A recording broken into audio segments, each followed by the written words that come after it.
This video is made possible because of people like you, or more specifically, people like these. Thank you for another year of supporting the habit at patreon.com/doseofbuckley. Now, on with the musical mockery.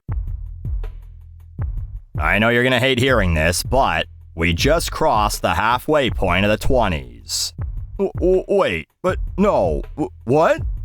Yeah, do the math. And we're getting a much clearer picture of what this decade will be known for musically. While people in cities are worried about their neighborhoods becoming gentrified, well, now they have to worry about their music becoming chicken fried. Yes, this year might have more country songs in Billboard's year-end top 10 since the days of Merle Haggard. But there was also another unexpected trend this year in music that, well, you'll see as we take a look at the 10 most consumed songs of 2024. Number 10 was Hozier, Too Sweet. I'll take my whiskey, my coffee black and my bed at 3. You're too sweet for me. Oh man, we kick off this list with a song I put on my worst songs list this year, and people were not happy. Also, a bunch of people are under the impression that he's gay. Not that it changes the song, but he's straight. Sorry, gays. Call him Deep Six, because he's just another muff diver. Anyway, even when I dislike a song, I can at least go, well, I get why it was popular. But I really don't get this one. It's slow, boring. As I said, it's about some dude who thinks that he, this man, is too edgy for the girl that's interested in him because he drinks black coffee and straight whiskey. As if every Irish woman he's ever met doesn't put cigarettes out on their tongues. Anyway, sorry if you liked this song. Oh, to be clear, I don't mean I'm sorry I insulted it. I mean, you know, I'm sorry that this is your taste in music. Number 9 was Zach Bryan featuring Casey Musgraves, I Remember Everything. Right girl, whiskey's gonna ease my mind. Beach towel dress on the drying line. Do I remind you of your daddy in his 88 Ford? Labrador hanging out the passenger door. Oh hey, another slow song that mentions whiskey. If you put all these songs in a playlist and made a drinking game where you do a shot of whiskey every time someone says the word whiskey, maybe by the time we get to song number 5, these will start to sound good. This is a duet about a relationship gone south, singing about their memories when things were better. Perhaps clouded, though, as both people in the song accuse the other of only being happy when they're drinking. Always a great sign of any relationship, only being able to tolerate each other when you're pickled. But maybe things didn't go so well because you're saying weird shit like, hey, do I remind you of your daddy? What the fuck? Really not helping the stereotypes here, Zach. I didn't hear a banjo in this song, but if Zach starts telling you to squeal like a pig, it's probably already too late to run. Number 8 was Tommy Richman, $1 Million Baby.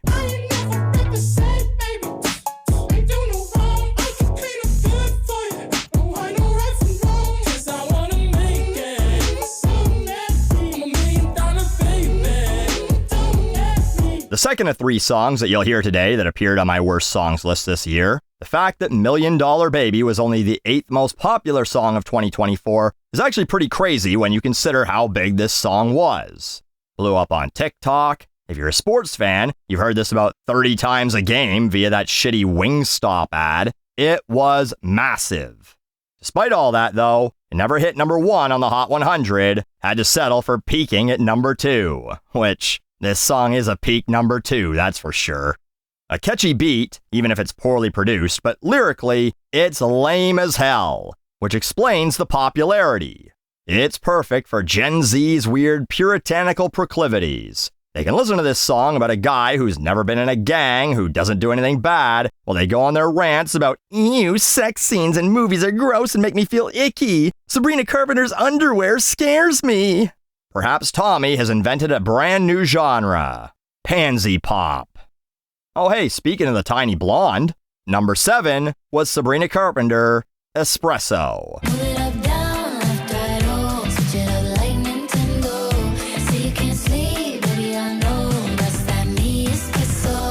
That's that me espresso. Grammar's just a suggestion anyway anymore, right? Anyway, Sabrina brags about how guys just can't fucking sleep. They're too geared up thinking about her heavily caffeinated pussy or something. Musically, I don't hate this. It vaguely reminds me of Mark Morrison's Return of the Mac for some reason I can't explain. And somewhere, a copyright lawyer is like, some random dude on the internet thinks they have a similar sound. Quick, sue her! And her voice in this one, I really dislike how overproduced her sultry, whispery singing is, but it's like some sort of ASMR that you want to hate, but you can't. It burrows into your ear, and you want to rip it out, but before you can, it wraps itself around your brain and gives you a big warm hug. And this has nothing to do with her music, but we also know she's not really shallow. She's got a thing for ugly rat-faced dudes, so I just can't bring myself to hate this little 4'11", 96-pound girl. That's the nicest thing I'll probably say all video. Number 6 was Kendrick Lamar, Not Like Us. Say Drake, I hear you like I'm young. You better not ever go to cell block 1. To any bitch that talk to him and they in love, just make sure you hide your little sister from him. Yes, this is one of several diss tracks released during the Kendrick-Drake feud earlier this year. If you've ever watched any of my videos, you already know who I sided with in this one. I've been calling Drake a groomer for years after the whole Millie Bobby Brown texting thing and his weird relationship with Bella Harris, a girl he met when she was 16 and he was closing in on 30. This is probably the best of all the diss tracks released between the two of them, just from a musical and structural standpoint. Some of the other freestyles from both of them are just badly produced, have a terrible flow, and are way too fucking long. Drake's so mad that the 6th most popular song of the year is one that accuses him of being a certified pedophile, so much so that he's suing Universal Music, claiming that they must have used bots or paid Spotify.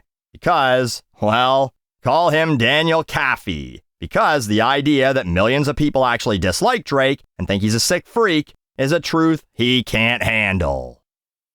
Number 5 was Jack Harlow, Lovin' on Me. Young MISSIONARY, he's sharp like barbed wire. She stole my heart, then she got archived. I keep it short with a bitch, Lord Farquaad. Pretty much everything I said about that Tommy Richman song applies here, too. It's a song about how Jack's vanilla, that he likes the good old plain toast missionary position during sex. Apparently so much that his nickname is Missionary Jack. And the song samples a track from 1995 in which the singer, Cadillac Dale, doesn't like whips and chains and doesn't want to be tied down. A double entendre about long-term relationships and bondage. And of course, it wouldn't be a Jack Harlow song if he didn't make a reference to a fucking children's cartoon character. In this case, Lord Farquaad from Shrek. While also suggesting that he's a premature ejaculator, or that he has a small dick. He keeps it short with a bitch. This is one of the most popular songs of the year.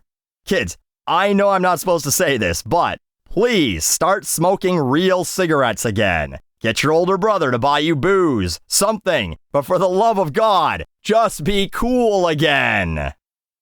Number 4 was Post Malone and Morgan Wallen, I Had Some Help. I had some help. It ain't like I can make this kind of mess all by myself. Don't act like you ain't helped me pull that bottle off the shelf. Been deep in every weekend, if you couldn't tell. They say teamwork makes a dream work. Hell, I had some help. If you haven't seen my musical autopsy on this one, well, that's too bad. It was probably one of my funniest videos I made last year. Go watch it. For the few of you that have, you already know my thoughts on this song. Post Malone is just chasing the money, making music in whatever genre is the most popular right now. But may have accidentally made a gay duet in which him and Morgan Wallen each blame each other for their relationship problems. It's upbeat at least, but overall pretty soulless. A lyrical Ritz cracker, real bland. They put one swear word in the song that was very easy to edit out for radio. And the whole thing's just an absolute cash grab as Post brings in Morgan Wallen to legitimize him as a country artist and get his fans to help push it up the charts. There's no art here. This is just gum at the supermarket checkout. Meant to be bought, chewed, spit out, and forgotten. Number 3 was Benson Boone, Beautiful Things. Please, Stay. I want you, I need you, oh God. Don't take these beautiful things that I've got. You can believe me or not, but the first time I heard this song and saw this guy's name, I was like, oh man, this sounds like some shit released by an American Idol reject who placed like 6th or something. Then I looked into it, and he was indeed on American Idol. Turns out, though, he quit after successfully making it through the audition. Anyway, the third most popular song of 2024 is a slow-ass Christian rock ballad in which a man begs God to not take away all his beautiful things, which seem to include his family and his girlfriend. People are his things. I never thought I'd say this, but I think I miss when the most popular songs were all about drugs and fucking. At least that's funny. This is just, I don't even know. It's like Utah gave every one of their citizens a free Spotify account and told them to use it 24/7. Half of this fucking list could be put on a compilation called, Now That's What I Call Music You Can Listen To with Grandma in the Car. Hey God, if you're listening, can you take this song away from me? I'd really appreciate that. Number 2 was Shaboozey, a bar song, parentheses, tipsy. Someone pour me up a double shot of whiskey. They know me and Jack Daniels got a history. There's a party downtown near 5th Street. Everybody at the bar getting tipsy. And now we're back to songs referencing whiskey. What a fucking variety we got this year. What kind of music do you usually have here? Oh, we got both kinds. We got country and western. I had predicted, incorrectly, that this would be the number 1 song of the year, because it was the number 1 song on Billboard for 19 weeks, tying the record, perhaps hilariously, with another country rap song, Lil Nas X's Old Town Road. As you can see, it's not number 1 though. Shaboozey's getting ripped off like he ripped off Jaquan.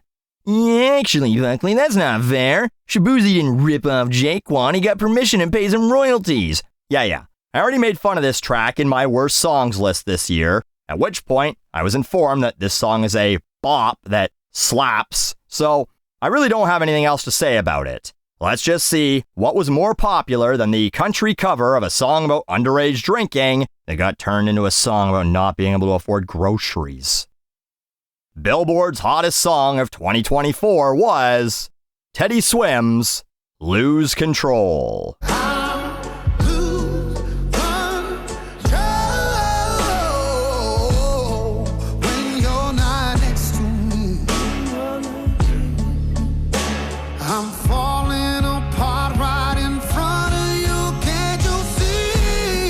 While Shaboozey's song spent 19 weeks at number 1, Teddy's song spent nearly all of 2024 in the top 10.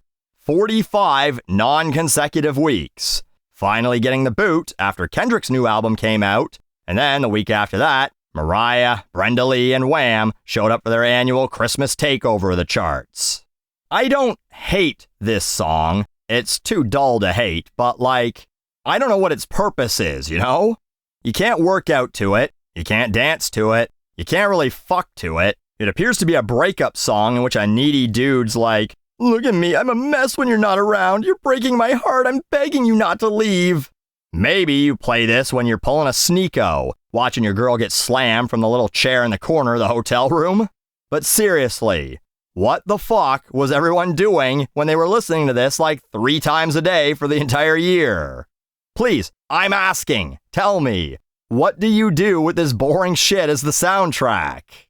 Anyway, I'd love to end this with some pun like Teddy swims, but this song sinks. But kinda hard to do when the song is literally the most popular song of the year.